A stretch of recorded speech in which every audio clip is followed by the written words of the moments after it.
All right, man. Welcome to the Real Sports Talk Show, where the takes are real and we say it with our chest.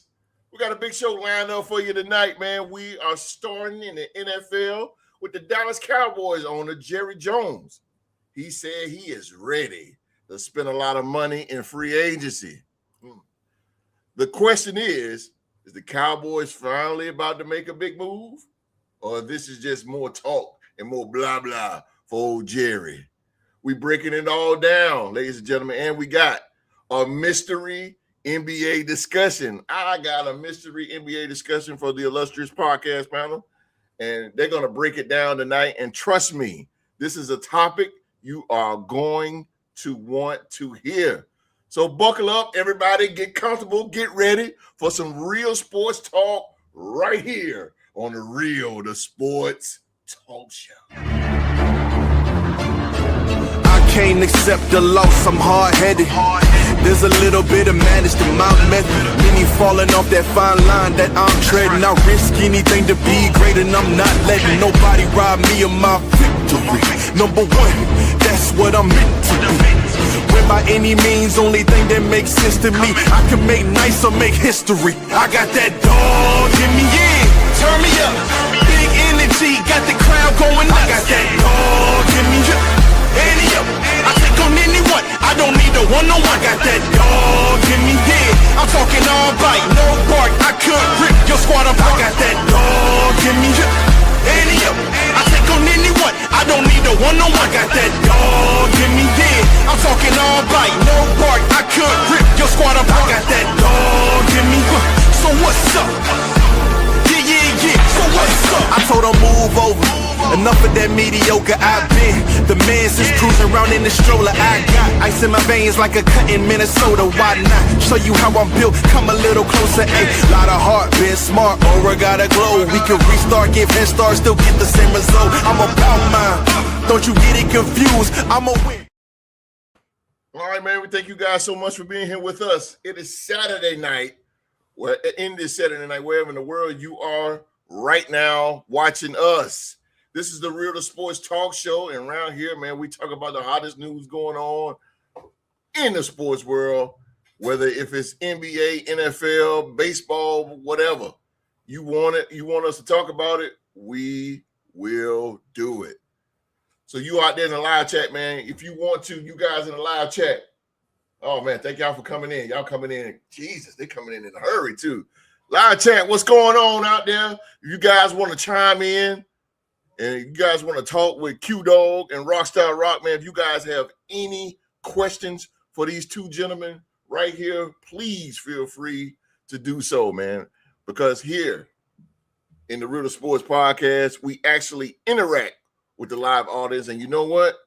Because we love you so much, your opinion, it counts right here on this show, man. So, again, man, if you guys got any questions for Rockstar Rock or Q-Dog, man, please feel free to ask these brothers. They will do their best that they can to answer all you guys' questions here tonight, man.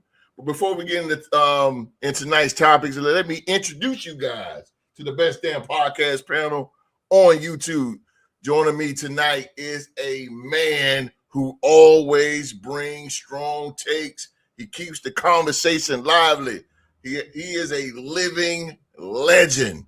He is a Hall of Famer residing in Winston-Salem, North Carolina, ladies and gentlemen.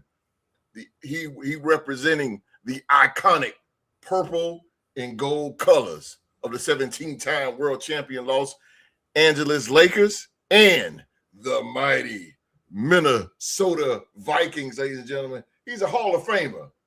He's my man, 50 grand. He is the legendary Q-Dog.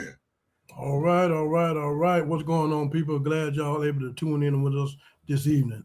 We're just going to want to try to have a good, lustrous show. I want to get a shout out to the live chat. Beginning of the year, I've been checking out things, how y'all been coming in and corresponding and relating to the show and getting your comments in. All you've been very grateful, very good.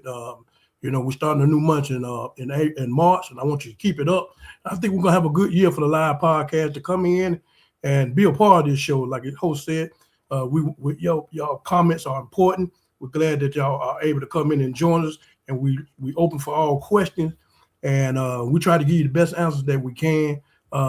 We know that free agency is upon us in 4 more days.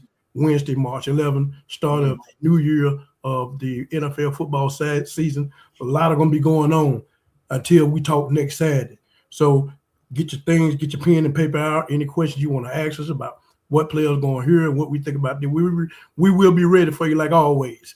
So stay tuned. We're glad to have you in here once again, and let's keep the streak going live, chat. Let's do it. Let's do it, baby. Let's do it. And also, I got in the building a man who is never afraid to say exactly what's on his mind and bring all the facts to the discussion, man. He makes some mean cornbread too, ladies and gentlemen. Representing the AFC South Division champion, the Jacksonville Jaguars, and the 18-time world champion, Boston Celtics, ladies and gentlemen. He is Rockstar Rock in the building. How y'all doing? Good evening, everybody. Hope everyone had a blissful week. I know I had. I did myself and my family.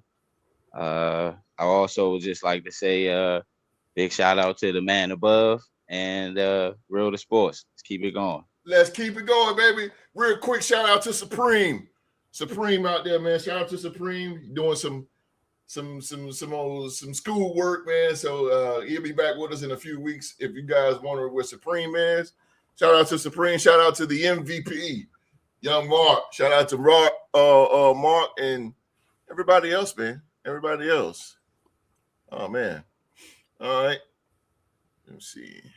Make sure I'm going to the live chat here. Oh man, live chat is off the chain. Oh boy. Q, I tell you, boy, I tell you. Jesus Christ. It wouldn't be a show without a show. Sheila Dupree. Sheila Dupree, Virginia in the Beach. There you go. Virginia Beach is always service. in Thank here. you for your service. I'm talking about rain, sleet, or snow. Sheila Dupree is in the building. In the building. Here we go. It must be a Cowboy fan. Okay. Glendy. Agree to disagree. What's up? What's up with it? What's up? Agree to disagree. What's up, baby? What's Yeah, up? yeah.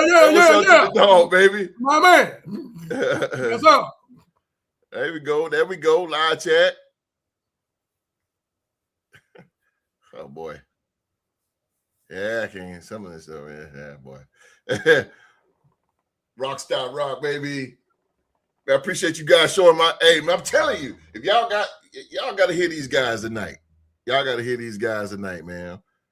Yo, look like Emmitt Smith and James Brown put together. Homeboy in the red.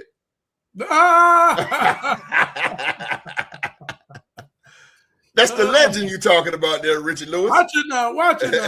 That's the legend. Watch it, 68. Watch it, Mr. Richard. There you go. All right, man. All right. I'm ready, man. I am ready. Let's get into this thing here. Got the illustrious podcast panel. I got Rockstar Rock in the building. I got the legendary Q Dog in the building. So let's start in the gridiron.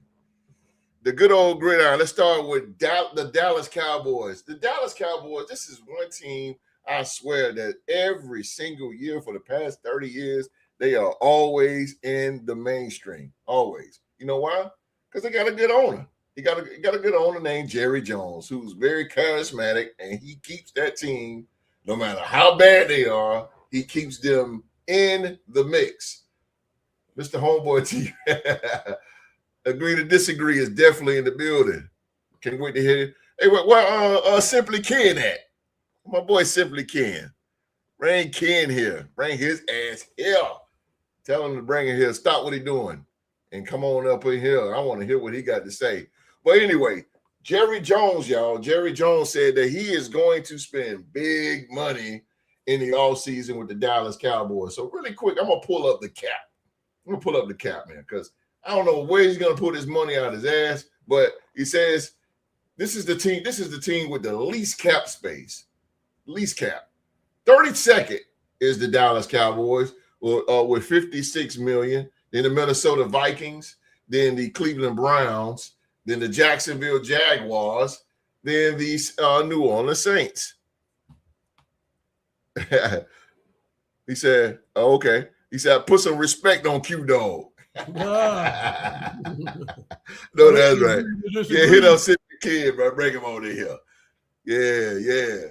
So, Jerry, this is Jerry Jones. Jerry, I don't know if he all talk and all, but I just don't know, bro. I just don't know. So let's start with Q, the OG here, man. Q, do you think in all your years, well, of course, you've been Jerry Jones ever since he was on the team here. So do you think, Q, that Jerry Jones is going to spend a lot of money on the Dallas Cowboys free agency this year, which is coming up next week? No, man. No, he barely going to spend money on his players. We all know how Jerry Jones is, man. You know, man, he'll stretch you out to the point where you put him in a position where he have to give you the money. Jerry Jones is, to me, you know, I mean, we already know that, you know, when you build a team, man, you don't build a team through the draft. I think free agency, you build a team through the draft. Building a team, when free agency comes, you know, they're just players that you can get, you know, that can come in, maybe 1 or 2 or 3 players that you can plug in, and that will help, you know, give your team somewhat of a semi boost or whatever. Yes. But you don't put a whole lot of money into Asian players. You just don't do that. You know, so I don't know what Jerry Jones is calling himself trying to do. I just think it's just another one of his bluffs, smoke screen that we always see what he does. I just think that this organization, to me, is somewhat becoming if I can say, somewhat of a dumpster fire type of organization. Because to me, we have seen the Cowboys since the Big Three, time and time again, just don't never get back to that big game. They never got back to that big NFC championship. We haven't seen them in years. So that's a problem. And that's a problem since the 90s. We're talking about 30-something years, almost 40 years ago. They haven't been to the big dance. And I just think that, you know, it's just not like they're not getting the right chemistry in there. Players are getting hurt. You know, some of their players, they come in, they just don't last long. So to me, I think Jerry Jones, I think he just need to. He ain't got to the point where I think he just need to step down a little bit. We've been saying that for years. He wants to keep his hand in this organization for so long, but I think he just done lost his touch. You know, I just think he need to get somebody in there in that office that can move talent, that can bring in the right talent, and plus somebody who can work with decent numbers instead of just spending big money. You know what I'm saying? Who talks like that? Nobody talk like that spending big money in free. Nobody's not trying to spend big money. Most people trying to spend bare minimum. They're not trying to spend big money in free agency. Everybody's trying to. You concentrate on the draft. That's how you build your team. Absolutely. You build your team through the draft. So for him to talk like that, you know, I think what you're trying to do, you're trying to bring in a whole a team full of old men. You know, and then here is this salary cap number, and y'all ranked 32nd. That's bottom of the league. And so you haven't did anything. 6 million. That's crazy. I mean, you know, we was there. Shit. We started cutting players, Hargrave and Allen, and to our top guns we signed for, you know, almost 60 million. We cut loose right there, and so we start to you see these teams right here, these top 5 teams right here, they got money to spend, you know. And so Jerry Jones I don't think that the Cowboys have done anything to me to release any of this money to It keeps him alive. Yeah, you Yeah, got a I just feel like he going about the wrong. He going about the wrong way, and that's why they keep. That's why every year they're in the same type of position because he don't know what he don't know what he wants to buy a team. He wants to buy a team on paper, but mathematically it don't work. So I don't know about Jerry, man. I just think this team will become better when they get the right personnel, and he just stepped down.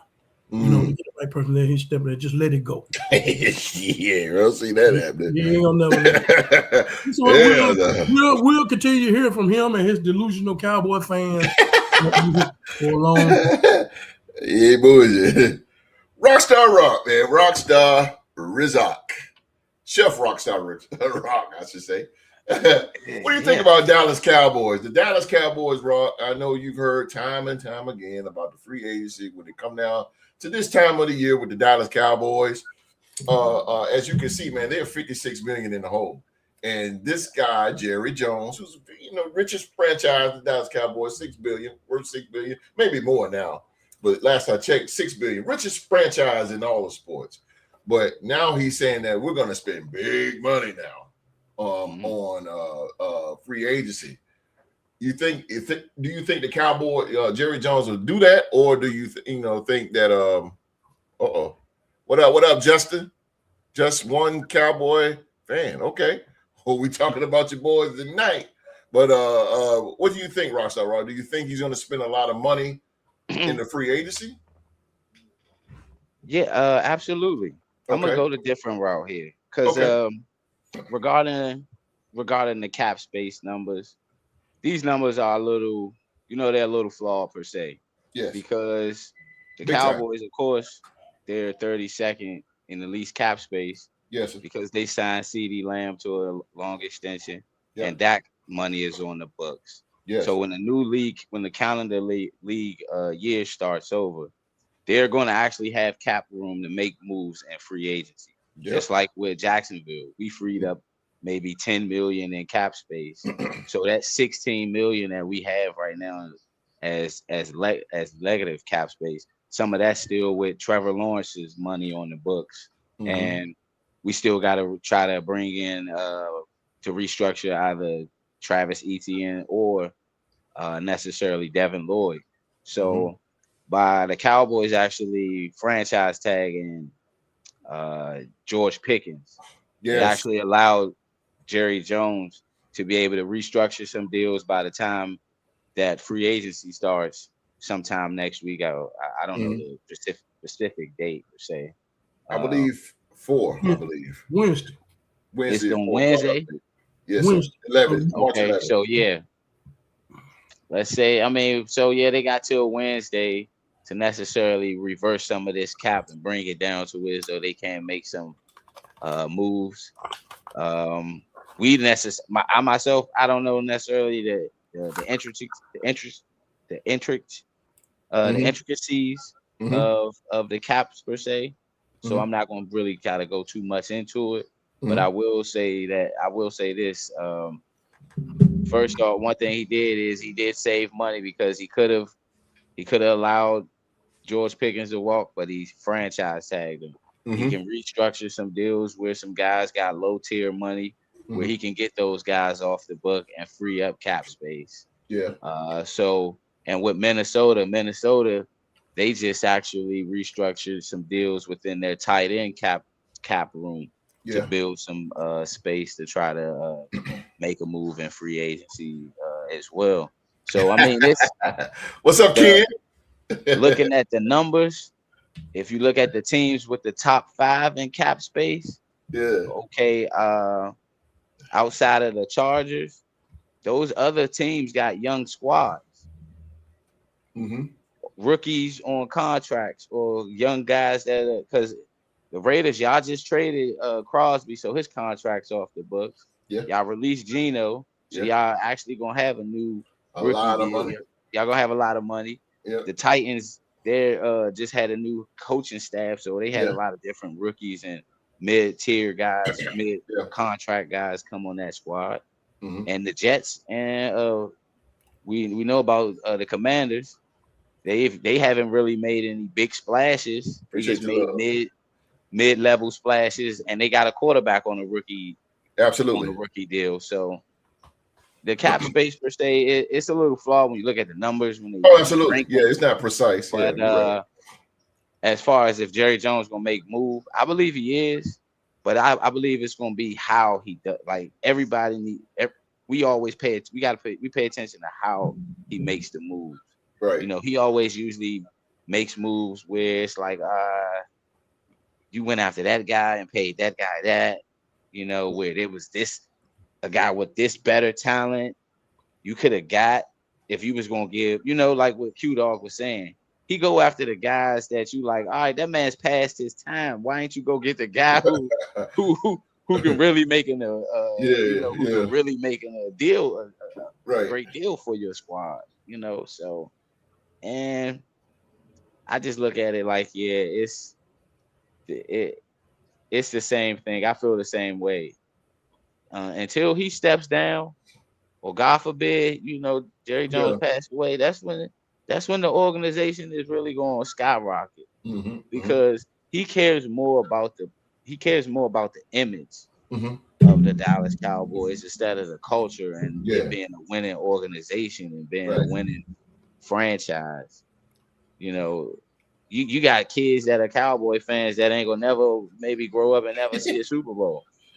You're right about that. You know what, Rob? I'm gonna say this because I think you hit the nail on the head when you said he doesn't really care about that. And I'm gonna tell you why. Let me see what Ken said. Jerry makes moves with his heart. He's more about relationships over winning. He knows his fans gonna show up anyway. You know what, Ken? You are absolutely right. And I'm gonna play something. And this is, and when I heard it, this is what determines me when because I agree with Ken and I agree with you, Rob. This is listen to this, y'all. I would bet that we will spend more money in free agency than we have. The only way to push more is for me to go borrow some of my future. And I look at things, frankly, beyond that. I look at where we are with Dak, and I look at where he is in his career. And I look at some of the pluses that we have on our front and what we think we can do there and what we can do with Pickens and Lamb and what we can do with our running back that we just signed. And so all of those things, I want to do everything we possibly can to stop somebody and to basically win some third downs more than we did last year. And so I think that would be the area that you would see me bust the budget. Bust the budget, he says. This sounds like when I listen to it, I said this guy don't even sound like he know what the hell going on with his team. You want to win some third downs? How about win some games, buddy? You went 7-9-1 last season. You went 7-9-1, and I think all the shit is backing up. Yeah, I can, but now I think that by him picking up Quinn Williams and these players here, I think what Jerry, maybe I'm wrong, that I think everything is starting to come back and bite him in the butt, because now he got to restructure a lot of Tyron Smith. He has to restructure a lot of people's contracts now in order to get out of that negative. And then you're talking about spending a lot in free agency. And what Jerry wants to do, he wants a high-powered offense. He don't really care about the defense. But the Dallas Cowboys, they really need Smith defense. been gone, Hope. Yep. Tyron Smith. I mean, not Tyron Smith. The dude Tyler Guyton, I think. Tyler, yeah. Oh, have mercy, yeah. I'm tripping. But yeah, you got to restructure a lot of contracts here in order to get out of that, man. And I don't know, bro. It just these Cowboys, and you just franchise tag, like you said, Rob, you just franchise tag George Pickens. And speaking of it, Sheila Dupree, you don't mind, do you, Q? No, Sheila Dupree. A franchise tag is like a tag. You putting a stamp on a player, so it prevents him from going out into free agencies. It prevents him from going out in the open market. Nobody can touch him for 1 year. Yeah. He got 1 year, and he get a guaranteed contract no matter what. So that's what a franchise tag is. Mm-hmm. It's usually franchise players usually be the star players. Saquon Barkley, guys, just stars. George Pickens is a star. So what Jerry did, Sheila Dupree, he put a franchise tag on him, meaning nobody can talk to him for 1 year. And then during that 1 year, they're going to negotiate a long-term contract. You get what I'm saying? So he's there for a year. Nobody can touch him. I don't want him to go nowhere. But during that year, we're going to figure out how to keep him there. So that's what a franchise tag is. But the Dallas Cowboys, man, like I say, I think I've heard that they're going to spend 60%. Boom. That's what it is. They're going to spend 60% on the offense. Do you think, Q, that the offense needs help for the Dallas Cowboys? Is it offense or is it going to be defense for the Dallas Cowboys? I'm thinking more defense. Defense. Okay. I think they need to put more on the defensive side of the ball. Especially in that secondary. Then get some defensive ends, linebackers too. That division's starting to get strong. Yes. With the Giants coming up. Yep. So that Giants not going to be a shabby team. So I think they need to concentrate on defense more than anything. I think they need to go into that secondary. They got a good front four. But I think I agree with you. I think that they need to go into defense as well because they're going now. They're going to go into a 3-4. They haven't been in a 3-4 defense since 2012. So that, because they always been running 4-3, especially with Dan Quinn, which was more effective because you had the personnel. Dallas do not have the personnel to go into a 3-4. They just got a brand new, very, very daisy fresh and young defensive coordinator. He's like 34, 35 years old. He's super young. And they're going to go into a 3-4. So, you got to get some personnel for that 3-4, man. You got what you think, Rock? Offensive defense for the Dallas Cowboys? I think both. Okay. I think they probably show up some issues on the O-line. That's always a plus when it comes with the Cowboys. And probably get some depth at the running back and in the receiver room. Because I know they kind of lacked a little depth last year outside of Pickens and CeeDee Lamb. You couldn't really name their third guy like that. I mean, Turpin, he had some flashes here and there. Yeah, but they really didn't have that main guy. That third guy, that third option in that offense. They usually had to rely on the tight end to really help them, Ferguson. And I just think, and they're gonna go on the defense as far as helping on that back end in the corners. Yeah, safety, that's what they needed. Maybe get a couple box safeties and a good cover, nickel guy within the slot, and necessarily maybe get some depth within the line, the D line and pass rushing, and I'll probably say that'll probably be all. I think the Cowboys probably draft young and probably in their linebacker core. You just said the key word. And look, I'm gonna play the devil's. I ain't gonna say the devil's advocate, but I'm gonna go with the Cowboys on this because the reason why contracts are like this, man, because Jerry Jones, believe it or not, y'all out there watching live chat, and y'all probably agree with me. The good thing about Jerry Jones, Stephen Jones, his staff, everybody, is the Cowboys. They make good draft picks. They really do. Jerry Jones is one of the most aggressive guys when it comes down to the draft.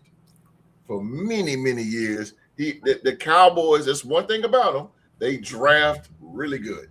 They draft really, really good. Now in this situation, now you got the players. Now you got to get this money flowing.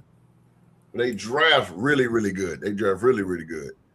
Agree, disagree. He said the Cowboys need to focus on the defensive side of the ball. Absolutely. The secondary and the D-line, they can put up points, but they always give up more points. Absolutely, positively right. 100% to agree to disagree.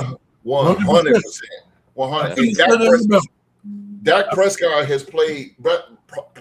Dak Prescott has played every year for the past 2-3 years. He's getting better and better and better. Some people don't see it. Some people don't agree. He has gotten better. He's been top 5 in the MVP voting. Dak Prescott has been playing good football, but I agree with Rock. You need that third. You need it badly. Teams are now having 3 wide receivers. I use your Vikings and your Jaguars. You got Jalen Naylor. You got Jordan Addison. And you got, to me, the best wide receiver in the NFL, Justin Jefferson, 3-headed monster.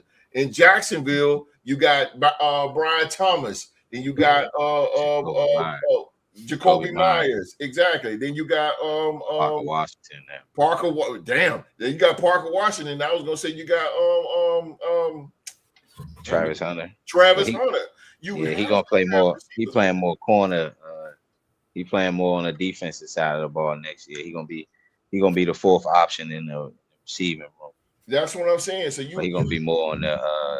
He gonna make more of an impact on defense because that's what our Achilles heel was in the playoff. Yeah. Oh, big Spank Dog 86. Boy, these days is off the chain, man. Thank you for joining the show. Big Spank Dog. I like that. I'm sorry for getting loud. No, you did, wow. That's all crazy. Big Spank Dog. That's a hell of a day, bro. Dak Prescott beats bad teams. Yes, he does. Yes, the Dallas Cowboys. Boy, that's a whole subject right there. Big Spank Dog, you are absolutely right, because the one thing about the Cowboys, they beat up on them little teams. They beat them bad. The New York Giants, they beat them up really bad. But when it comes down to them good teams, now that granted, they played the Denver Broncos pretty good. And that was pretty. No, I take that back. Hey, they split with the Giants last year, though. Yeah, they split with the Giants. That's what I said. That's what I said last show. That the Giants, I'm telling you, they gonna be. And they played them tough in Dallas with Russell Wilson. Wait till Malik Neighbors come back, bro. They're gonna be nice, bro. The Giants ain't taking no shit from the Cowboys no more. They tired of it. They tired of getting bullied. Oh man, the power of positivity. Drew to the game. What's up, Coach? What's up, Coach? Coach. Good evening, everybody. What's the latest? I know what the latest is. You got my Max Crosby. That's what it is. For cheap too. Yeah, for cheap as hell, man. Hey, brother. Yeah. I texted Drew last night. I said, bro, 2 first rounders. It is what it is, bro. 3 for Crosby. Yeah, bro. 2 first rounders. That's all it took. 2, bro. 2. Damn, I thought he'd had more than just Jerry right now probably kicking his damn chair. Yeah, because they wanted. He wanted them bad, bro. Yeah, they wanted to give up a 2nd rounder and a first. Yeah, but that first round it rings bells. But so is it this? Y'all, is it this year? I didn't get to look at the this year and next year. Okay. Yeah, this year. So y'all got their pick. Y'all got the Ravens pick, which was probably like 20. Because they didn't make the play. Oh, they picked 14. Okay, yes, so y'all got the first and the 14th pick. 14th, yes, sir. Yep. Oh, that's dope. Yep. So, but hey, man, it is what it is. Max gone. Max my dude, man. But hey, it's business. Get Ruben, get Bane, and that's what I'm saying, man. Hey, Baltimore Ravens, man, big joint. The Giants are up next. I agree, man. The Giants, bro. I think that's what I'm saying, man. I think they're not going to be pushovers no more. Harbaugh is not a pushover guy. I think you're going to get them right, man. I think they're going to get them right. I'm not saying Super Bowl, and I'm not saying none of that. But that's a team that can sneak in that wild card. They can actually. The Giants might turn around and be like how we was this year. See what I'm saying? Jacksonville is a prime example. They went from 3 games to winning in the division the next year. Undisciplined organization. team on the field to Yep. where now you got somebody that's holding. They got a culture that's holding guys accountable. Yes, sir. You know, that's what I think it didn't work for Baltimore, but it'll work. His approach will definitely work for the Giants. Yeah. That's what I said, bro. That's what I'm saying. And again, man, big up to Drew to the game and the Baltimore Ravens, man. Y'all got Max Crosby. And I just wish y'all success with him, man. He's a great player. It's a guy that do not miss snaps. He led the league in tackles per losses last season. He's not a major sack machine, but he's a tackling machine. A tackling machine, old Bobby Boucher said. So yeah, man. Hey, much love, man. Much love to the Baltimore Ravens. Hey, it's just business. It's just business, man. It is what it is. It is what it is. Giants are doomed. Bookmark it, clip it, do it all. They done. I don't know, Drew. I can't count them out, bro. I cannot count the Giants out, man. You say that because of your former coach, and I understand where you're coming from. I don't know, man. When you get a new coach, Q, you know this from experience. When you get a new coach, man, you play different. You know, when you get a coach. One thing about the Giants, we know that the defense is going to be there. Yes, I mean, you can't do nothing with that front four. Right. I mean, that front four is going to be there. Depends on what they do in the secondary, but it's just about the offense. If Malik Neighbors, if he come back to the form he was before he left, throw in another premier, get another receiver from somewhere, and get somebody else to run that ball besides the boy back there, the big boy back there. Scatterboo and quarterback, see what kind of step that he takes. Yeah. Or we don't take a sophomore slump like Jaden Daniels did. There you go. You know, it's really weighing on that offense more than that defense. There you go. I agree with you on that one.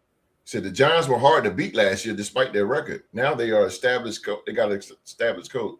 He will turn that. That's what I said. I'm trying to take them hardballs, them two dudes. And I know Drew to the game, you don't agree, but that guy got you a Super Bowl, Drew to the game. He got you a Super Bowl. So you can't credit him out too much now. And he's a Hall of Fame coach. John Harbaugh is Hall of Fame. But yeah, I think the Giants, man, I'm telling you, man, and Harbaugh's gonna be fired up. He's in a new environment. The fans are gonna sell out like hell in MetLife Stadium. It's gonna be crazy for the Giants. Drew to the game said, with Jesse Minter controlling the defense, I can feel better. The Chargers blitzed the third lowest, which is true, but top 10 in sacks, which is also true. Now he got Max. Very true. Baltimore's defense have got nastier. I agree with that. I agree. The players got that bowl, that whole harps. They not going what we want. True that too. What you got, Rob? And I was just saying that it's crazy how certain franchises always get those players that fit their organization. Mm-hmm. You know, like Minnesota. Mm-hmm. They the best franchise that draft wide receivers. Mm-hmm. Exactly. You know, Baltimore getting a defensive player that fits their style of the culture in Baltimore. In Crosby, TJ Watt going to Pittsburgh. Just certain guys going to certain organizations. Yes, that fits the person turns out to fit the organization. Absolutely, absolutely. You got to have that right fit. Jerry, like I said, they're going to the Cowboys. The Dallas Cowboys is going 3-4. They're going 3-4 defense. And Q, that's one of your defense that you love because you love the nose tackle. So that 3-4, if you got to have that strong anchor, that strong guy right there as nose tackle, bro. So you have to choose somebody with not just the size, but you got to use that size and speed combination. 4-3, you can go a little speedy. 3-4, you got to have a strong bull. Yeah, and we gotta see. Space Eater. Yes, sir. We need. We're gonna see, man. The Chicago Bears don't address the draft nor trade, make changes to win. We never pursue talent. The Bears. Ooh, Yeah, I that's don't very understand true. that. Why'd y'all go Yeah. after? Y'all did all of that to get Yeah, DJ DJ Moore Moore, and then man. trade him. Yeah, they That went was through just hoops and hurdles to wild. get. That's what I said, bro. They went through many hoops and hurdles to get him. He helped them in the playoffs. He helped them in the Hell playoffs. yeah. Y'all traded that man away. Word. They put him to Buffalo. You know, that's Y'all the helped great. Josh That's a great Allen. team. Like, I don't get that. I get that. Yeah, That's you like might back have. in the day. Back in the day, you should question teams. Why you helping Bill Belichick win more? Exactly, bro. You might have put Buffalo in the Super Bowl. Well, hey, Oh my God. Yes, what, sir. what I don't understand about Chicago, what they did was your center, he retired, Dahlman, he signed that big money, young man, he retired. Yeah. 27 years old. And then you Yeah. turn right around and go out to get Gary Bradbury from the New England Patriots, who we let go. They got pushed around in the Super Bowl. Right. I mean, I don't understand that move worth nothing. I mean, that's just crazy. I don't get it, man. There's some sinners that's out there. Man was getting literally Right. flambéed in the Super Bowl. Who's the wide receiver now? Yeah, we got Burden. pushed around bad. They got Burden and damn, what's the other wide receiver? Luther Burden, Romeo Doozy. Yeah. Like, bro, what? I'm not taking away from them brothers. I'm not taking it away, but they basically just came on for real. There you go. They basically Luther just came into his own. His own. That's what I'm saying, bro. Like I don't. He was hot and cold. Yeah. What's the name was really that anchor Moore. Yeah. DJ Moore was the anchor. DJ Moore was the guy. He was the guy, bro. He was the guy in Carolina. Chicago. He was the guy with the Bears, and now he's about to be the guy. How about them Vikes disagree? You put him with Keon Coleman, bro, in Buffalo. Man, Buffalo about to eat. And Khalil Shakir. Him and Khalil Shakir in that slot. That's gonna be crazy. That's gonna be crazy, bro. And you know how Allen like to go with that RPO. Yes. And you know Joe Brady, man, he's gonna run, man. It's gonna be a lot of slant. And DJ Moore, man, hell yeah. DJ Moore, man, he catch the ball, he trying to run through you. It's gonna be a lot of slide goals and them deep corners. Oh man, what you talking about? And they got the right quarterback, Josh Allen, to do it because Josh Allen got a cannon. It's gonna be crazy. Roll out to the left, roll out to the right. I'm telling you, bro. That man gonna be. He got a cannon, bro. It's crazy. It's gonna be crazy, man. The Bears, I think the Bears and I hate to say, man, I don't know. That NFC North is a little bit questionable here. It's just the whole NFC. The whole NFC. He said, y'all tweaking. The Bears got to keep that salary cap intact. Caleb's contract is coming up. DJ was set to make $25 million. The Bears were over the cap. Okay, but if you're over the cap, why would you get rid of a guy again that you went through hoops and hurdles? He's trying to run that. At least if I'm the Bears, I try to run that back. Like they went through a lot to get. You should have fucking franchised them. I mean, come on, bro. Look, I would try to keep DJ in the building because wide receivers. They wouldn't have got. If it wasn't for DJ Moore, they wouldn't have got Caleb Williams. You know what I'm saying? They had to trade. Then they had to trade Carolina. Got to get two things for the match: pick. defense, no offense, special team, no quarterback, no ham, no burger. I agree, man. But you trying to keep up with Green Bay, Detroit, and Minnesota. You trying to keep up with the Joneses. You got to keep up with Minnesota. You got to keep up with Green Bay, who got dog receivers, except for Detroit. But, you know, if you want to call Armand St. Brown a dog, I don't. But whatever. What? You're not a dog. Nah, you're that dog, bro. Come on with it. Come on with the mark. I hate to do this. Come on, brother. It's okay. It's okay. My dude Yogi ain't on here, but I'm gonna have to disagree with you on that one. Amon-Ra St. Brown ain't a dog. No, bro. No. I'm gonna tell you why. Then you tell me why. Real quick. The consecutive seasons of getting close to 1,400 yards. Close. The amount of receptions that this guy gets, and he is the number one. He's the number one option. Everybody know Detroit's offense through the middle, through the outs, in the intermediate routes. Right. He is going to get, and y'all sitting here telling me this guy ain't a dog, and this man single-handedly. I done seen Amon-Ra single-handedly like cook teams in his division. Like I'm sorry, but I can't go. I can't do that, man. Amon-Ra is a dog. I didn't see Amon St. Brown step up in the playoffs. See, that defines a dog to me. When you step up when it really counts. He did. What playoff game? Because the Detroit done been in the playoffs in numerous occasions. He didn't have his flashes. Now if you holding Jared Goff, if you holding him accountable for Jared Goff holding the ball too long, Jared Goff throwing inaccurate ducks, that's or part picks of it. or tips, you can't. You know what I'm saying? But when the game plan is to stop Amon-Ra, kind of. This man puts up. You can go on anybody who be having him in fantasy football. Amon-Ra St. Brown to start the game off with like 2 receptions for maybe like 10 yards, and then you'll look up. It's midway through the third quarter. Brother got 6 receptions for 89 yards. 2 touchdowns. But before you know it, he went off on somebody. Let me ask you a question. Right? I got a question for you. You rank the 3. Oh, rank, okay. Chase, Jefferson, Brown. You rank them. Chase, Jefferson, Brown. Why your boy number 1?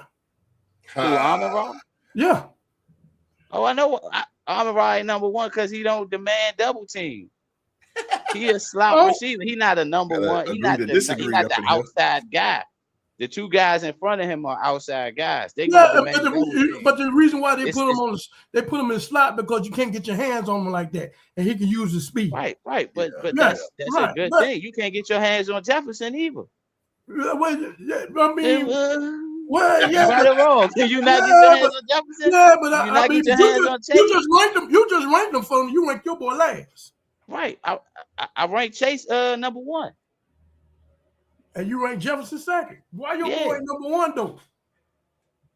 We arguing if he was a dog or not. We didn't argue if you in the top 3, ain't you a dog? If you in the top 3, ain't you a dog?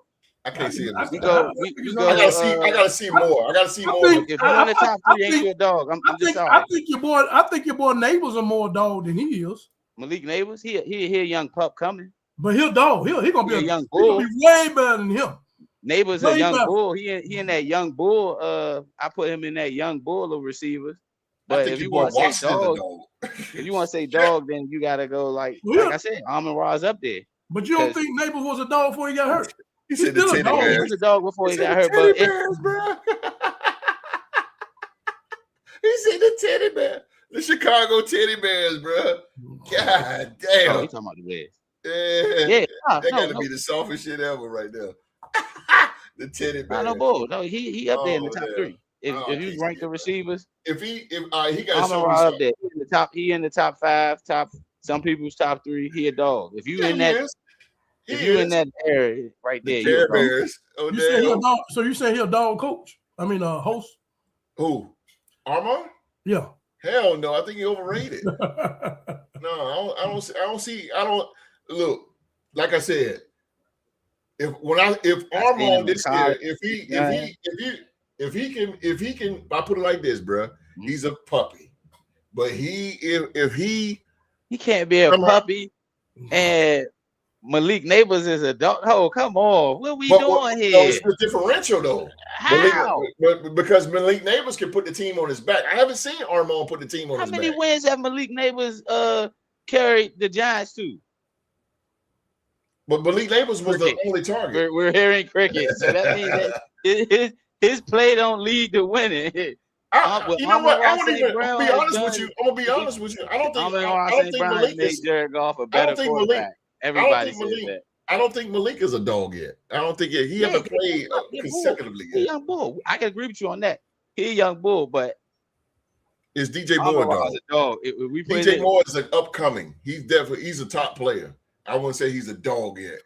Look, let me tell you what. Let me tell you who's my dog. Right, it's Justin Jefferson. You can kind of say that too. He is the was dog of dogs. I'm saying too loud.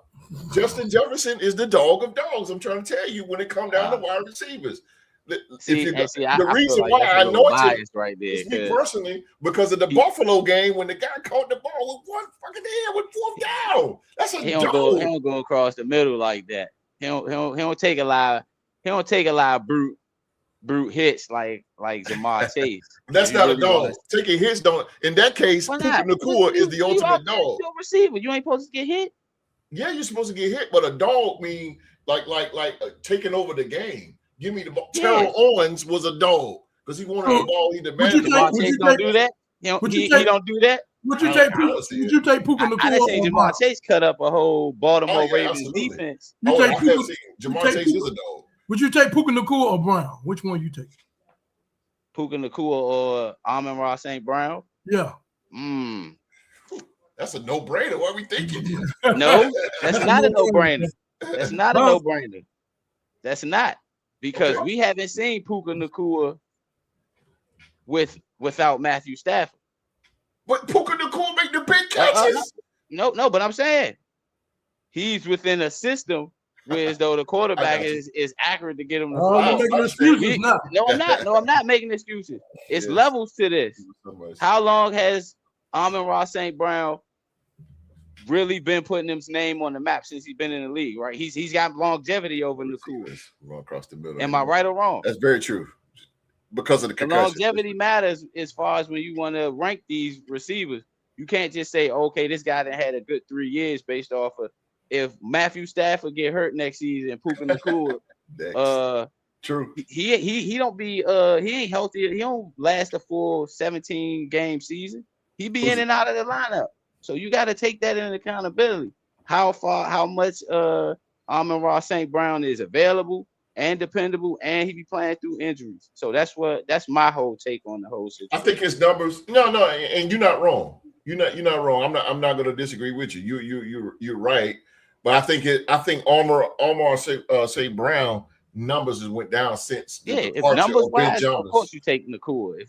If you stack their numbers, you put 1A, 1B, and it's Nakua's numbers, and then you put Amon-Ra St. Brown number. That's why I say let me see.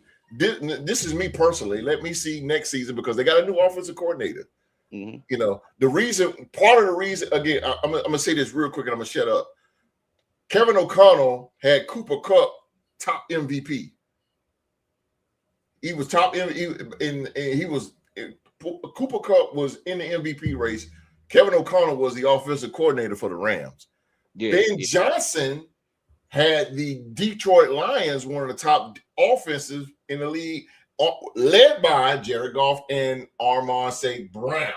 But now the departure of Ben Johnson, Amon-Ra St. Brown numbers have went down. That's what I'm saying.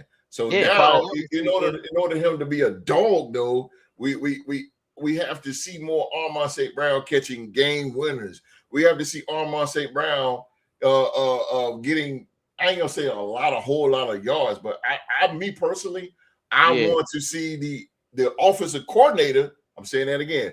I want to see the offensive coordinator get that guy the ball more. Yeah. And let's see once he get the ball more. Let's see what he can do. I will say his numbers did take effect this season because his coach, their coach, Dan Campbell, was calling plays for a while, and that did hurt their scheme and play calling. Until he decided to, I think he decided to get a play calling duties up to one of their passing game coordinators or somebody like that. Absolutely. Within the coaching staff. So that's really what kind of happened to Amon-Ra this year. Yeah. But we got a podcast and a podcast with this agree to disagree. We got Simply Kid and Mike Check. They going at it in the live chat, man. They going at it. He said DJ Moore's a dog. He said he ain't. Man, you gotta look. We got a podcast and a podcast, man. That's crazy. They going at it, y'all. That is good. That's good. Good talk. I appreciate the healthy debate. I do. Yeah. Like that's what it's about. That's what it's about. I appreciate the healthy debate on both ends. Yeah. We're in the same. We're in the same building. Just got different views. It's all good, baby. It's all good. Sheila Dupree, are you still here? Sheila Dupree, I gotta shout you out, gal. Sheila Dupree, are you still here? Because you still here. I still got the legend right here. I got the Hall of Famer right there. Still in the building. Well, yeah, to go back to what we was talking about, Jerry Jones, we'll see what the Cowboys going to do. It's already Jerry Jones, man. He's just a marketing type guy. There she go. She's still here, Q. She's still here. Big Spank, he's still here, too. That's like Dak, been robbing for 10 years. Yeah, Dak, it's been that long. Dak Prescott has been in the league 10 years. It's crazy. But Dak Prescott's a good quarterback, man. I think he's a good quarterback. I have a question. Yes, sir. Yes, sir. She said, "I'm loving it. Appreciate it." If let's say this was 4 years ago. Don't want to play in Dallas. Don't want. If this was 4 years ago, would you want your organization, if Dak Prescott hit the open market, and this was 4 years ago, would you want your team to bring Dak in? Yes. I wanted Dak Prescott actually when we was kind of on Derek Carr, and I wanted me personally. I said it on the show because I like Dak Prescott. He was the only one that, because we were talking about the contract and everybody around the world was talking about, he should get his money. Right. But I actually like that. A lot of people don't like Dak Prescott because you know why? Because he don't show up in the big games. Right. Kind of like Armand St. Brown. But I had a super shot at you, man. I had a super shot, man. But Lach's going crazy. But yeah, I like Dak Prescott. Let me tell you why. Because he's a leader. He is a leader, and is one guy that's gonna. He's another guy that's gonna put the team on his back. And I see since his ankle injury, he is getting better and better in his numbers. And just the system that he's in. Schottenheimer is a great offensive coordinator, but I don't think he's just that right guy for the Dallas Cowboys. I just don't see it. Him being the right head coach for a team like that and for a team like that. Now, maybe Dak Prescott, for his coordinator and stuff like that and plays. But yeah, 4 years ago, yeah, hell yeah, give me Dak Prescott, bro. Even to this day, he is one of my favorite quarterbacks. I really like the guy. He just. I ain't gonna say he's in a bad system. Because the Cowboys, they had top offense, one of the top offenses in the league, man. I like him, man. I like him. What leader gets told shut the F up by a DB? Well, and that DB is no longer in that Cowboy uniform anymore. There you go, bro. And no longer may be in the league. Him or his teammate. Absolutely. Him or his brother. Him, bro. I like Dak. Dak is all right with me. Them two, they gotta change their image. They got to. No disrespect. I don't want to. No, it's fine, brother. Go ahead. Area, and it kind of hit home a little bit with me. Absolutely. The Stephon Diggs and Trayvon Diggs, they really need to change their image and how they gonna go. How the same system. They gonna go? No, not the same system. No, he ain't been in the same system for 10 years. At a couple, when Jason Garrett was there, and Mike, damn, where my brain at tonight? McCarthy, it was kind of the same old. But now I think they're a little different now with Schottenheimer. A little different now. CeeDee Lamb and George Pickens. George Pickens really brought some energy to that offense. I think Cowboys gonna be all right. Loveland only led in yards because he was a tight end and DJ was see it. They still going at it, bro. We got a podcast in the podcast, bro. Big Spank. He said same system. Garrett Moore, Mike switched it a tad, but the same. Okay, I give you that. So that's why they need to go into free agency. They haven't had a strong running back since Zeke Elliott, to me. They got to get their run game up. Javonte Williams, He was all right though. Yeah, but they should have kept Rico down. He was all right though. Yeah, he was. But they should have kept Rico. That spread run system that they got. Yeah. I would. They should have kept Rico. I mean, we're talking about the Cowboys. You gotta love it, man. These boys off the chain, but agree to disagree, boy. Hey, listen, this is the only podcast where you can come and talk your noise, bro, in a live chat, whatever you want, man. We here for you, man. They going at it. The Cowboys missed on Max Crosby. So, what is their next move in the draft? Y'all want to answer that real quick? Yeah. I mean, they got to apply more pressure. So, getting a defensive end, in the draft, that's going to help that front four out to bring more pressure because I think that's what they lack most of all on defense, if anything, bringing pressure. Bringing pressure. You keep saying free agency, no quality. Oh, you can go ahead and answer that, Rock, if you want to. The Cowboys, what's next? What's next for the Cowboys, you think? In the draft? Is that what the question was next for them in the draft since they missed out on? What's next? What's their next move in the draft? What do you think? I mean, they were probably to shore up that pass rush or try to get maybe try to go after that elite corner that played for LSU. Oh, I know you're talking about. I can't create his name. Monsieur, something like that. Yeah, something like that. Yeah, I know you're talking about.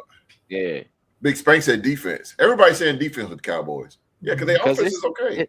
It's the defense that is what's losing them the games in the clutch. I mean, granted, they quarterback might throw the team the other ball too now, but hey, shit to say about the quarterback. He going on the Chicago Bears. He going in on the Bears, bro. Is he a Bears fan? He a Bears fan? Real recognized, real, bro. Hey, I've been there. I didn't. We all been there. I done crucified the Jags from the year 2006 to 2017. Hey, bro, it is. Hey, just what it is, bro. You gotta tell them what it is. Reality. Shit, I'm still there. At least you won a couple divisions, Rock. I'm still there, bro. Who in the draft do y'all like for the Cowboys? That's a good question for the podcast, man. Who y'all like, man? I don't know if there's any good defensive ends out there in the draft. I have no clue. This is more defensive heavy draft. Yeah, I mean, I think corner. We talking about Mansour or McCoy from Texas. Okay. Those two are the hot two corners out there. Okay. What you think, Rob? Honestly, I'm gonna give my honest opinion. I really don't care about this year draft. The draft nowadays is starting to become a lost art because these guys they're not staying in the same uniform long enough to get to know who they what franchise they gonna go take over or be the face of. Like the number one guy transferred from California. People didn't even know he was at California. Fernando Mendoza. He was in California stinking up. He was in California stinking up the joint, getting hurt before he transferred to Indiana. Same system. Thing. It's the system. Michael Penix Jr. Michael Penix Jr. got drafted off of. They ain't giving him no Bijan Robinson, bro. You hang that up. Dallas should trade. Hell no. Oh hell no. Oh man, no. No, bro. No, Johnny. No, Johnny. No, smoking that Terminator right there, bro. Smoking that Terminator. If you think they're gonna give up Bijan? No, man. The Falcons is never letting that dude go. That dude will probably retire. That's running back in the league. Yeah, and goddamn, that's their best player. Like really, their best player. Hell no. Hey, maybe on Madden, but even Madden probably wouldn't allow that. Nah, fuck nah. That shit would die. Hell no. Nah. They'd have made it nowadays. You can't. Them trades ain't going like that on the video game nowadays. Nah, bruh. I know Jerry's gonna spend money, but I don't think he can't afford Bijan. Fuck no. And Blank is not gonna let him go. Hell no. No, He the reason the dome getting filled up down there, the Mercedes Benz joint. exactly. You see number 7 jerseys all over the place, and it's not Michael Vick's either. Yeah. And Arthur Blank doing the right thing. Oh, He hell yeah. changed that image of that number in that city because now Absolutely. it's with a running back who has different, who came from a different background. Well, not I won't say different. He did come from a different background than Michael Vick, but his background of living was, it comes full circle with how his image is as a person. He's on that dude, bro. Like, hell no, I can't see. Now, and they just got him. Like, he only been in the league, what, 3 years? I ain't gonna hell no. 3 or 4 years, something like that. This is his third year. This is third year. Yeah, like, no. He the one to put asses in seats. But his first year, he just struggled a little bit, and then they gave him the reins alongside like Kirk Cousins' second year. Yeah, see, Penix's gonna have to be strong. He's going to have to be strong in order for Bijan to be successful. And what I mean is he's going to have to be less hurt. I'm talking about Michael Penix because if not, his stock every year. You know how it is when you're hurt all the time. Kyrie Irving, your stock goes down. And it goes down and down. So you want to have your make your running back more successful. The Cowboys had the 12th and 20th pick in the first round. I'm thinking they should go best player available at 12 and defensive end at 20. Hey, why not? Why not? Why the hell not? And that's probably what Jerry gonna do. Yeah, that's probably what he's gonna do. And if the best player available at 12 is an offensive lineman, Cowboy fans, just be aware that y'all gonna have another offensive lineman on y'all team. 2 teams in college is really gonna get off in defense. It's gonna be Alabama and Texas. His name might be Tyler too. Yeah. It might be. You love them, Tyler. Again. Tyler, Texas. Best offensive player available. I don't know about offense. They should leave offense alone. Offense is fine. Defense. Again, Alabama and Texas is going to get a lot of nods because it's Mississippi the best offensive player available in the draft. That's what he's saying. I think so. I would say Jeremiah Love. I say Love too. Yeah. I say Love. They ain't got no deep receiver draft out here. So I say Love. Yeah. Cardinal Tate for Ohio State is part of that's it. Yeah, Cardinal Tate, but Cardinal Cleveland's going to grab him immediately. Tate is the only one. I mean, they got some other low key guys. Yeah. Because the main one, Deuce Robinson, that went to Florida State, he didn't come out. Yeah. He stayed.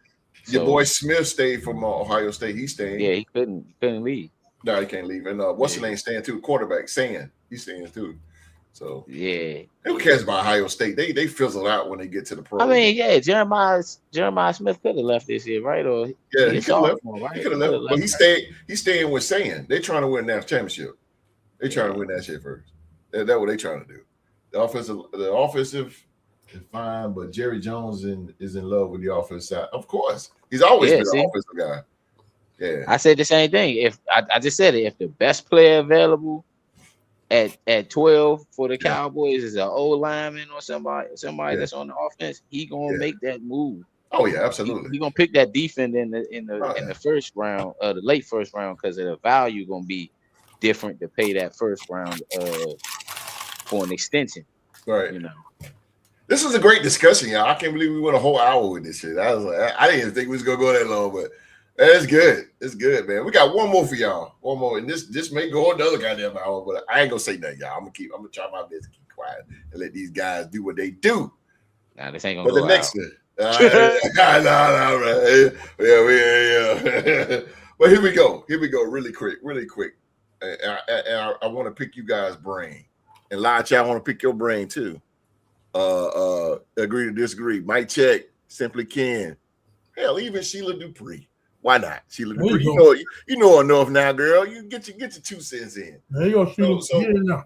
Yeah. So I was, this was actually beginning of this week, and I was going through thinking about what the hell I'm gonna talk about today. And I said, why not put this on the show? So my question, here we go. Okay, so in the 60s you had, and this is NBA, y'all. This is NBA discussion. In the 60s you had Russell and Chamberlain. 70s you had Kareem and a little bit of Dr. J in the ABA. 80s, of course, all day, Magic Bird. 90s, the great Michael Jordan. In the 2000s, you got LeBron James. So my question, yeah, and you know why? Ironically, I'm naming these names is because why today, even though LeBron James' career is pretty much over with, why players don't want to be the face of the NBA? Why we don't have a face of the NBA nowadays? Why is that?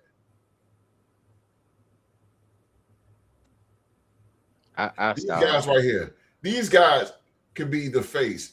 Besides Kevin Durant and Steph Curry, who's headed to 40, but why Joker or Giannis or Wemby or even Shea Gilders, Tyrese Maxey, Anthony Edwards? Why are these guys? Why don't we have a guy that's anointed the face of the NBA now? Okay, I'm trying to get when you say face of the NBA, you name all those. I just named them. Yeah, Magic Bird, like the marquee guys. Okay, you talk about like for the decade, because you kept naming places each decade, right? For the decade, so we're going from basically you said 2000, so we're going like 2010 to what 2020. We're going from what 2020. 2000s, you want to put Kobe? Well, 2020 to now. That's yeah, you're confusing yourself, Q. It's the last 6 years. Yeah, the guy. When you say or do you want to go from 2015 to 2016 to 2026? If it's that, then Steph Curry's the face of the NBA. If you want to go from 20. But Steph Curry's going on 40. I mean, a young guy. Why we don't have LeBron James when he came in the league? He was already, when he had the white suit on, when he shook David Stern's hand, he was already the guy, the face of the league. So who should be the face of the league? Because LeBron is over with. Oh, then in my opinion, it's Giannis. So why are these guys, why nobody's stepping up to say, hey, I'm the face of the league? Like, why we don't have a face of the league right now? Because everybody is so talented across the board in the NBA. You can go to, it's not like certain teams got all of the talent. Each team in the NBA got at least one guy that can get his own bucket and be the face of the league. Like all these guys up here. Yes. Majority of them, if you look at it, 6 of them on the West Coast, 2 on the East, and 2 are one is in Philly. So let's just say Tyrese Maxey played in Sacramento. He wouldn't be up there. Giannis, I would say, is the face of the league because he plays in Milwaukee. All these other guys, or you can say Shea Gilgeous-Alexander going forward because where he plays is him playing in Oklahoma City. Anthony Edwards don't want to be the face of the league. Wemby is being anointed the face of the league. Jokic don't care enough about the sport. He cares about winning championships and going home. Everybody knows that. He doesn't even care about the parade. So you can take him out of there. And if you want to say it, some people don't like the fact how Jaylen Brown is. He could be the face of the league. Jason Tatum is being somewhat anointed in there as the face of the league. So but who's that guy?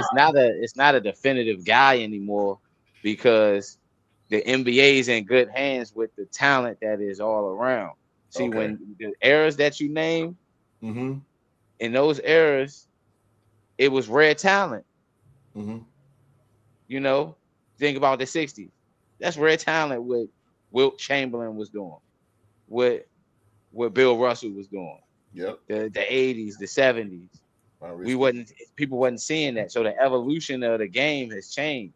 I agree. Now everybody in the NBA now can do the exact same thing. It's just about who can do it at a better rate, who can do it at a faster rate, who can do it at a timely rate, and consistently do it now. Right. So when Jordan was doing it, everybody was in awe of what Michael Jordan was doing. Mm-hmm. But if you fast forward now in what we seeing, Anthony Edwards doing the exact same thing Michael Jordan was doing. Yeah. The ferociousness. Yeah. You know?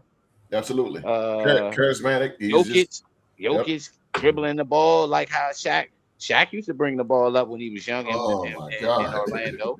Yeah. So, you know, as much as we don't like the evolution of the game, it's coming full circle in some shape or fashion. Yeah. It's coming full circle. Yeah. Yeah.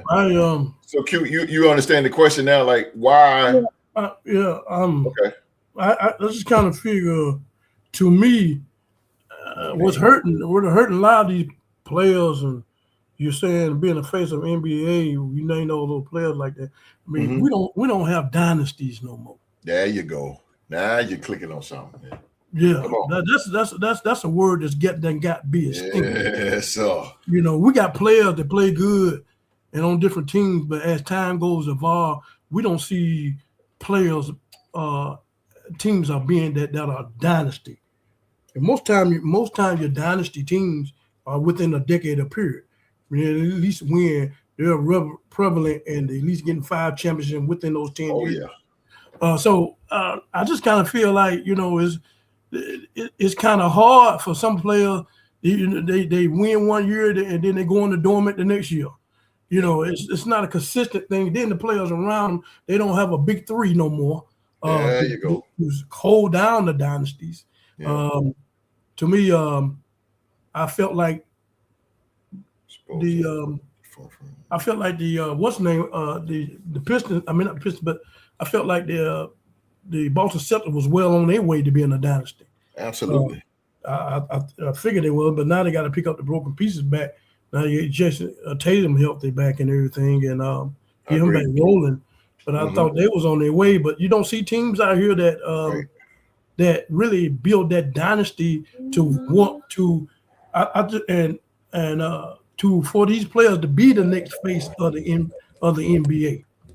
Q, hold on, Q.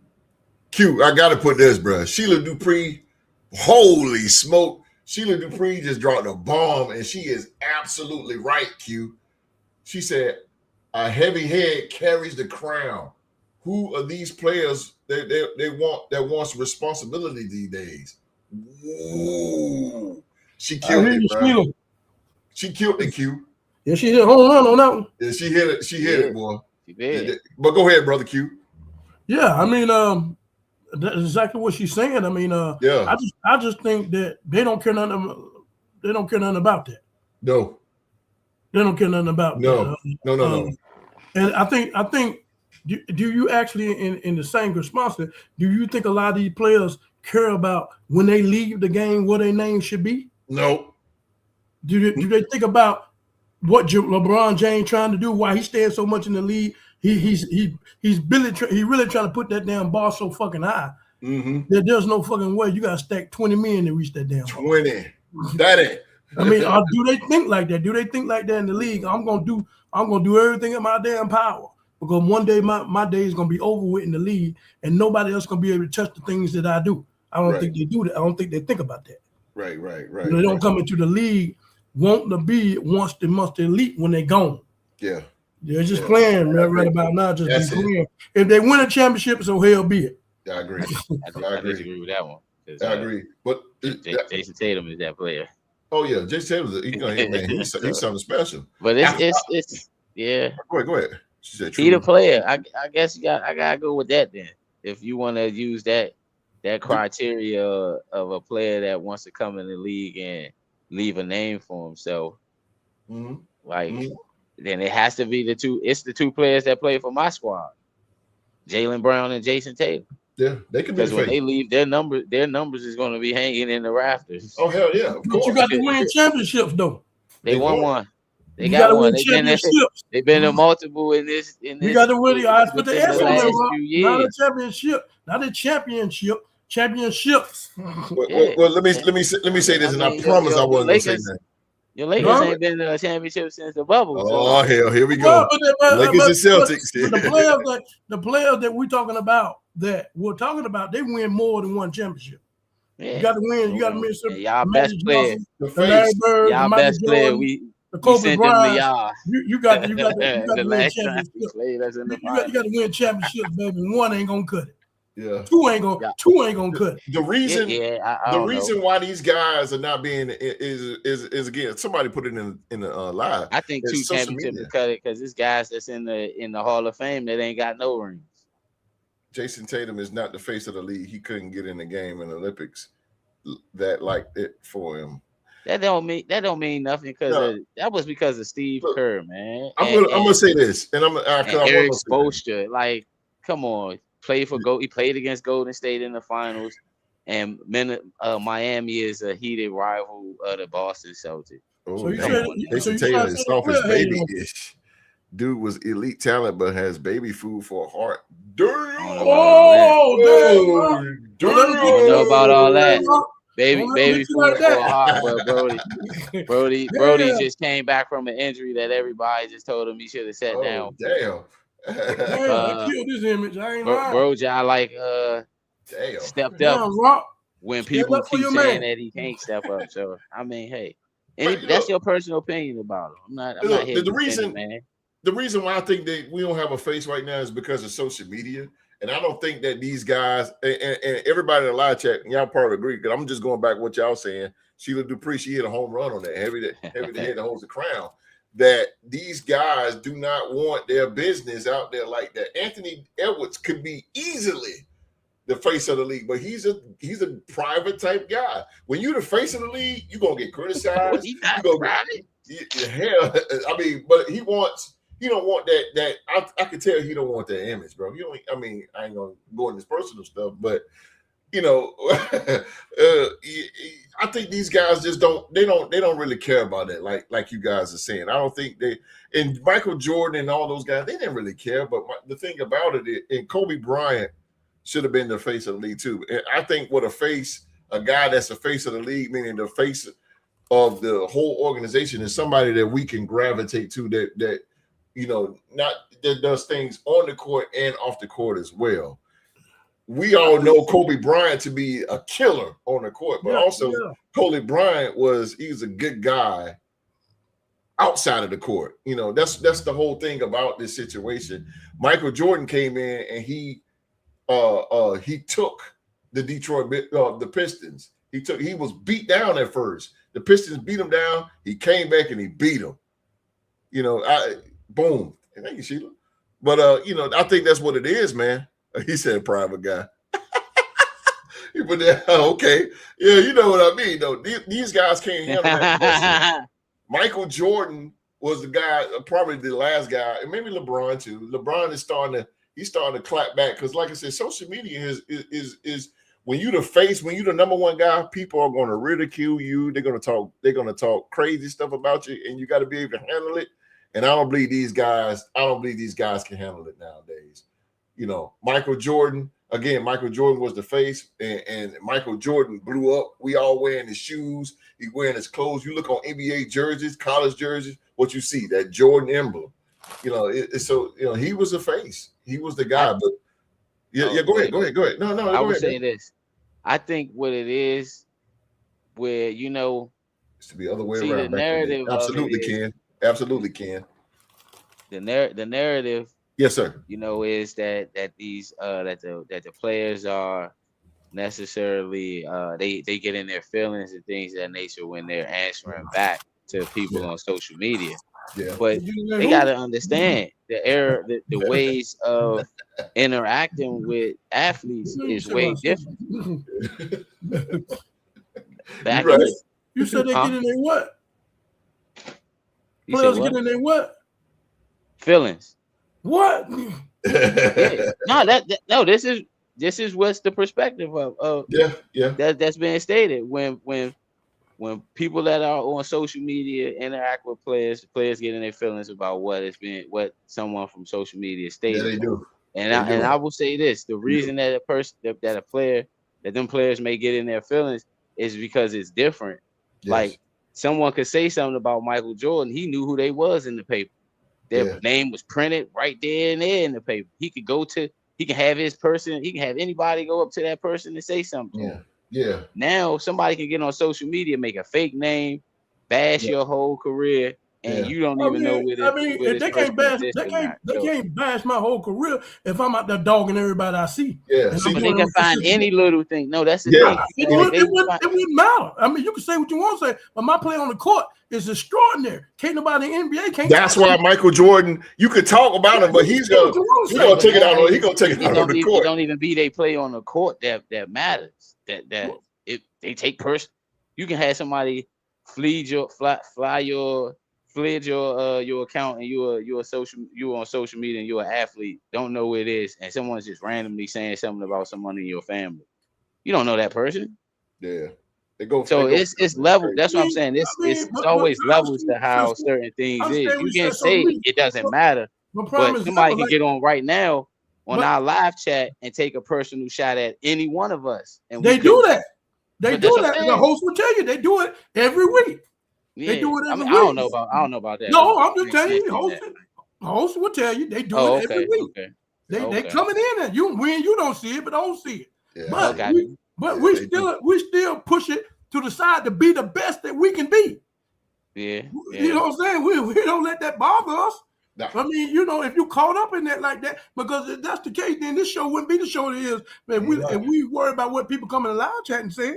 I've been called a few things lately. That's true. I've been called a few things lately, boy. I just say that. That's what I was saying because If you're a player in the NBA and you allow social media to say these things about you, and because number one, you don't know who that person is, and they're hiding. So my thing, if it ain't directed, it ain't respected. Yeah, that's my biggest thing. I got you. You know what I'm saying? If you can't tell me to my face, I'm not gonna worry about you. Yeah. You know what I'm saying? Because you're a punk. Okay, then so that leaves that right there. And plus, our play on the court gonna speak for itself. So why worry about a coward that's gonna come on social media and say these things and hide at the same time? I'm not worried. Because it does affect their money though. Because that happened to Jaylen Brown. He couldn't get on the Olympics because rumors that were said about him, and he was asking, put a source to it. You know. So you mean to tell me they didn't put him on the Olympics because it was some personal things about him out there? Yeah. How outspoken brother is, how a philanthropist is. Philanthropy. Oh, he is that. He is that. He is the black outspoken. Community. I give him that. But what that got to do with him? But why it rubs certain high people like Nike? It rubbed them guys the wrong way. They didn't want to. What would that got to do with him not being on the Olympic team though? Because he's outspoken and he's not. He was outspoken. Nike is the sponsor of the Olympics. He was outspoken. Yeah, Nike they don't want that. Yeah, they don't like it. Yeah, they don't want that. Kyrie Irving hasn't been a part of the Olympics since the last time. So they want you hush mouth. Yeah, pretty much. That's why Steph Curry is with Under Armour because he didn't want to go to Nike. He just left Under Armour now because he want to speak his mind. Yeah. Under Armour wouldn't let him design the shoes he wanted. Exactly. Yeah. And he's not with it. Go Q, yes. Don't give a damn about the cowards. Hell with them. Yeah, man. But I think we don't have a face of the league, man. And LeBron James is, he's still the face of the league or whatever. And he came in as 6'8" phenomenon. He's built like goddamn statue. And he had speed and power at that size. So I think that's what people see him as. And he was also, he was great in high school and doing all these great things in high school as well. So, but I don't think, I think that era of being the face, when I mean the face of the league, meaning if you go to New York and you look on a billboard and you see the NBA, you're going to see LeBron James' face. Just like back in the day, you seen Michael Jordan. We don't have a face right now because again, LeBron James' career is over with, is done. So after LeBron is officially over, then who's going to step up and be the guy, the face? Well, we don't have it. And these guys, they don't care about it. They don't care about it. I just think there's no loyalty anymore. Exactly, Ken. That's the thing about this. That's the thing about the NBA, the NBA basketball organization that we keep having problems with. Yes. That we just can't see that the NBA is headed in a terrible direction. Yes, it is. That it just not appealing to be dominant no more. We're going to get players to come in all the time. That's going to be good and talented, but as far as give the fans the excitement that we want. No. You know, I mean, they're doing everything they can in their power to make it exciting. I know when it comes to these playing games and all this, and it, to me, as an old school NBA fan, it's just getting confusing. Yeah. It's just getting confusing. You know what I'm saying? I just really like with the All-Star game, you know, team this and team that. You know, I just, you know, we need to go back to the East versus West. Let these star players come off the bench, announce what college they went to, how many years they got in the league. Yeah. You know, starting with the role players. Then you do the starters. I mean, we get excited about that as fans. Yeah. You know, and so it just, I think, I don't know what the NBA, how they can do it to make it once more dominant like it used to be. They even tried, you know, they were putting it back on the NBC and everything. But, you know, at one time, they was going to make Kobe Bryant the logo of the NBA, take over Jerry West place. But what happened to that? It never did happen. They wanted to do that. Yeah. I'm sorry for that. I see something on my phone. That's all. Yeah, no, you're good. But listen though, Q, because you made a great point.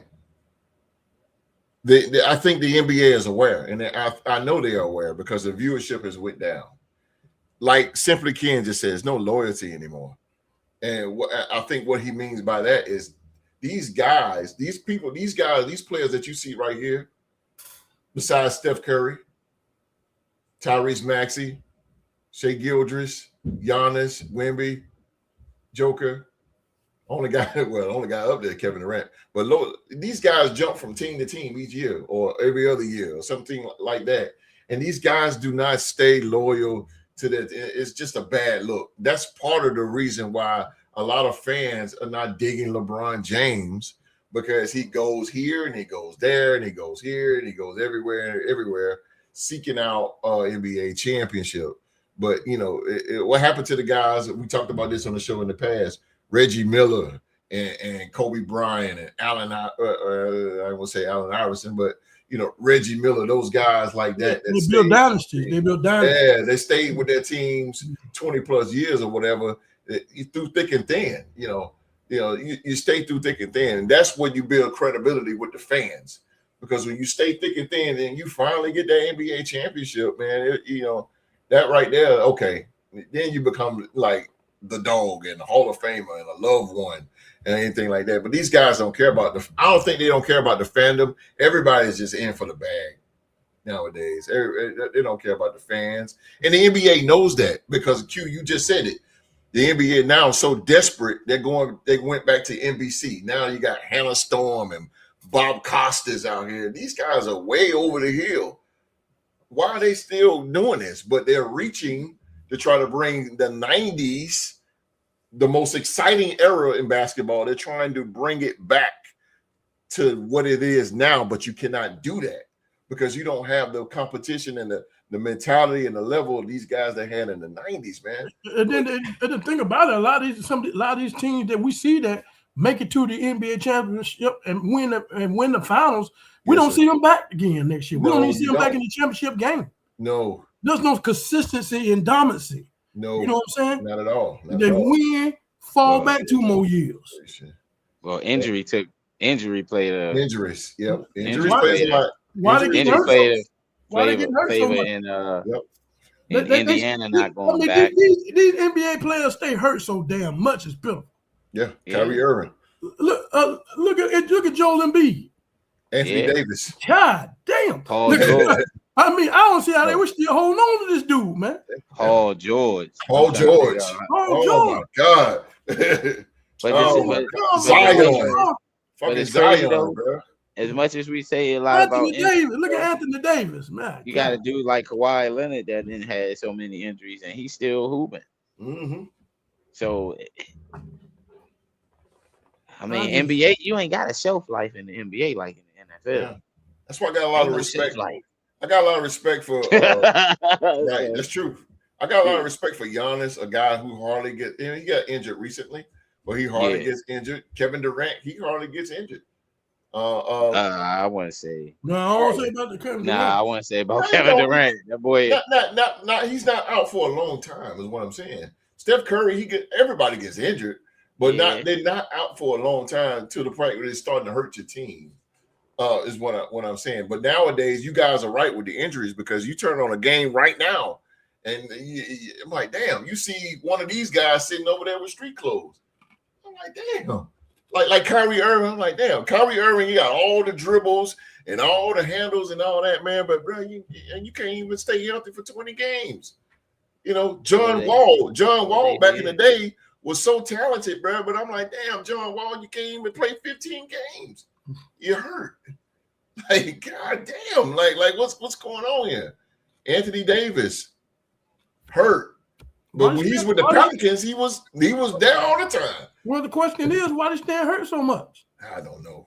I think what it is, I think I heard this conversation before, and it's because they're not taking care of their bodies like they're supposed to. You know, it's just like what Stephen A. say. They after the game, they go straight to the club. You know, after the game, they go straight to do this. You know, and these guys, man, they're not taking care of their bodies, man. Back then, it was built different back then. Michael Jordan could play a game and smoke cigars, and he play.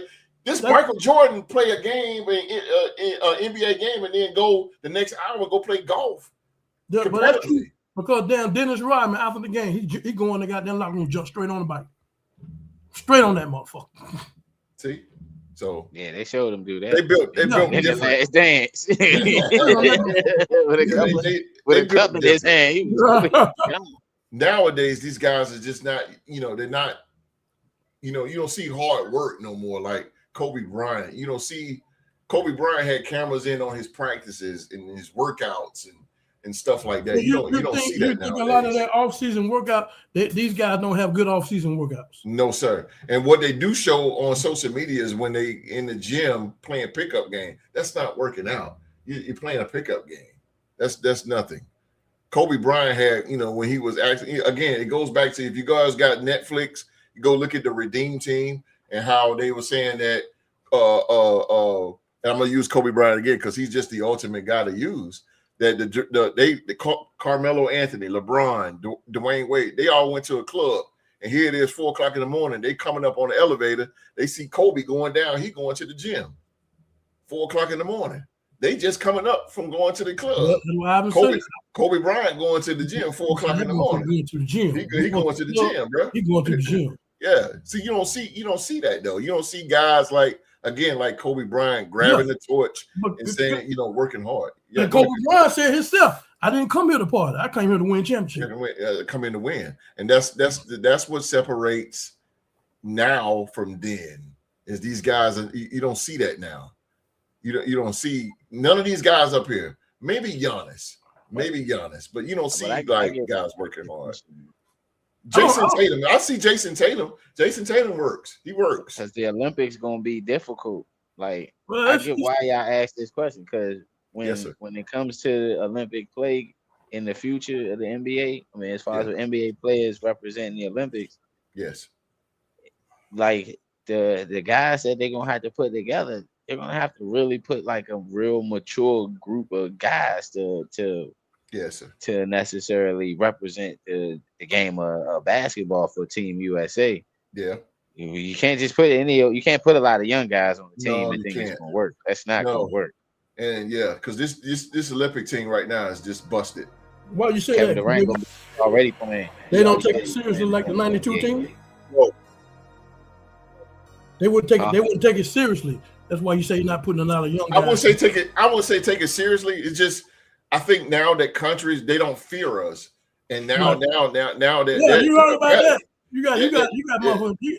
Yeah. And then on top of that, I used to be On a top blowout of for that, the USA. the Exactly. FIFA game, these young guys ain't gonna want to play defense if Yes, they sir. not getting possession. And That's over in Europe, in other countries, they play this game 365. They the mentality, they work out, they do all this stuff. I know why, because I've seen different in social media. I've seen different European teams, and that's all they do, study all day long. They gear up to beat the USA basketball team. They gear up for it. So they work hard all year long for years and years until the Olympics. And then boom, they come in and they smack the shit out of us. And then everybody looking around like, what happened to the USA team? Well, you got to put in the work. Kobe Bryant, again, I'm going to use him again. He is the ultimate guy, man, to put in that work. Got to put in the work, man. and it's gonna take a certain amount of certain type of 3-point shooters to go overseas in the FIBA league or in the Olympics with the team USA. Like some of these guys that are like high volume 3-point shooters in the NBA, when the FIFA court is different. You notice Anthony Edwards had to adjust to how he was shooting the rock a little bit in the Olympics. Steph Curry is a pure shooter of the football. So I mean, not football, basketball. I got you. Shooter of the basketball. Yeah. Speaking football, man. Basketball season almost over, man. Yeah.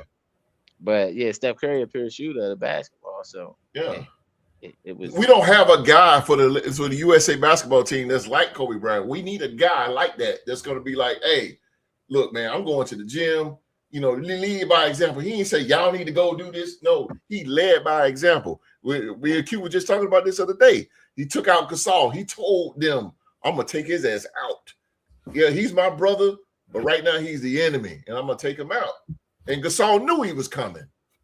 We need somebody like that. We need a leader in the USA basketball team and NBA that's gonna take the initiative like that. But that era's gone, man. That era is gone. Sorry. That's why I say 90s basketball is always going to be the best, and I'm gonna debate it to the day I die, man. It's going to be it is the best era, and it's so good, Q, that the 90s era is the best because guess what they're doing now? They're reaching back, trying to bring the 90s era back. Can't bring it back. They trying. We don't have the same type of players. There you go. There you go. Get out of here. Good show, y'all. Good show, man. Good show, everybody. Ladies and gentlemen. Oh, man. It's a long one. Sorry, we went longer than usual, everybody. I know, man. But, man, when you get good sports talk, man, especially by a good group of guys, it's just going to go like that. It's just what it is. But we hope you guys were entertained tonight. Hope you guys enjoyed the show. Oh, man, Sheila Dupree. Thank you so much, Sheila Dupree. Thank you so much. Thank you, Sheila Dupree. Lord have mercy, girl. You are something else. Thank you, Sheila Dupree. Thank you. Well, ladies and gentlemen, tonight, man, that is our show for tonight. As always, we want to thank you for watching another episode of the Real Sports Talk Show. You know the deal, man. Please be kind and hit that like button and subscribe and turn on that bell for all notifications, man. Hope you guys were into. Well, yeah, we enjoyed you, Sheila Dupree. It goes to a great cause. Goes to the great cause. It really helps the show out. Not me, the show. But thank you guys, man. Thank you guys again. Hit that like button. Hit that like button and that subscribe button. Turn that bell for all notifications. We're going to get out of here with Rockstar Rock. All right, make this short and sweet. Good night, everybody. Have a blessed weekend. Safe weekend. Make sure you get up and get to work on time Monday morning. And peace, love, and real to sports. All day, baby. All day. So thank you guys again, man. Everybody, I'll be back. I'll be back Tuesday night, 7 p.m. right here on YouTube, man, for Ask the Host.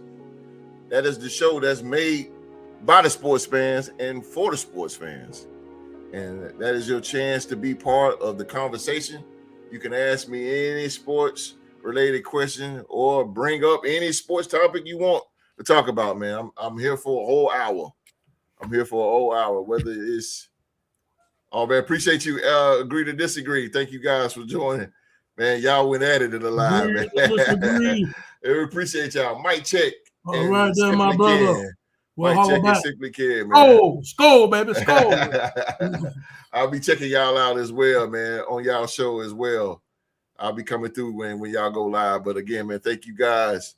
I'll be back again Tuesday night, 7 p.m. Whatever you guys want to talk about, whatever questions you have for me, whether it's NBA or baseball, whatever, I try my best. Whatever's going on in the sports world, you guys want to talk about, again, man, that show, Ask the Host, is powered by you, the fans. You, the fans. So you guys got the power. Y'all say what y'all want to say. But make sure y'all join me again, 7 p.m. Live right here on YouTube for Ask the Host. So we're gonna get out of here, man. On behalf of myself and the legendary Q-Dog and Rockstar Rizak, Chef Rockstar Rock. We thank you guys for watching and supporting the show, man. And remember, everybody around the world that's watching, please be safe and stay safe. And that's an order.